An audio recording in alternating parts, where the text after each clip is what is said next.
লোহিত সাগরের উত্তাল ঢেউয়ের মতো রাজনীতির ময়দানেও বইছে উত্তেজনার ঝড়। ইয়েমেনের মাটি থেকে হঠাৎ গর্জে উঠল দেশটির সশস্ত্র বাহিনী। আলম খামারিবের বুকে আছড়ে পড়ল একের পর এক ব্যালিস্টিক মিসাইল আর ড্রোনের বহর। এই আকস্মিক হামলায় কেঁপে উঠল পুরো অঞ্চল। টার্গেট ছিল সৌদি অফিসারদের গোপন আস্তানা, সুসজ্জিত সেনা সমাবেশ আর যুদ্ধের জন্য জমিয়ে রাখা অস্ত্রাগার। মুহূর্তের মধ্যে বিস্ফোরণের আগুনে আলোকিত হয়ে ওঠে চারপাশ, যা দেখে রীতিমতো থমকে যায় রিয়াদ ও তাদের মিত্ররা। ইয়েমেনি সামরিক সূত্র দাবি করেছে এই ঝটিকা অভিযানে বহু সৌদি নাগরিক সহ শত্রু সেনারা হতাহত হয়েছে। ধ্বংস হয়ে গেছে বহুদিনের যত্নে গড়া সামরিক রসদ ও অস্ত্র ভাণ্ডার।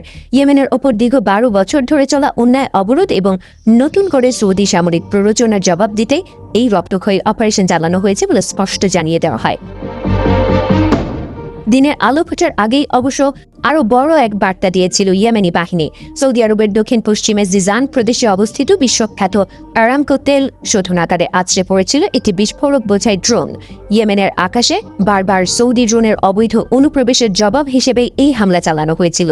সৌদি জ্বালানি মন্ত্রণালয় অবশ্য দাবি করেছিল যে আগুন নিয়ন্ত্রণে আনা হয়েছে এবং কোনো হতাহতের ঘটনা ঘটেনি, কিন্তু ইয়েমেনের তরফ থেকে সাফ জানিয়ে দেওয়া হয় যে আকাশ বা জলসীমায় শত্রুর কোনো উস্কানি আর বিনা প্রতিঘাতে ছেড়ে দেওয়া হবে না।